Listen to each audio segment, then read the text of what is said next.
పాప 8 ఏళ్ల పాప అక్కడ పనిచేసేటువంటి పూజారులే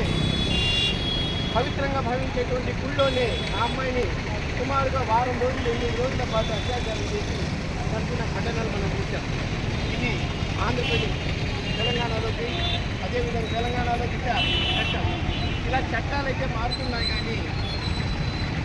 ప్రజల యొక్క మనసులు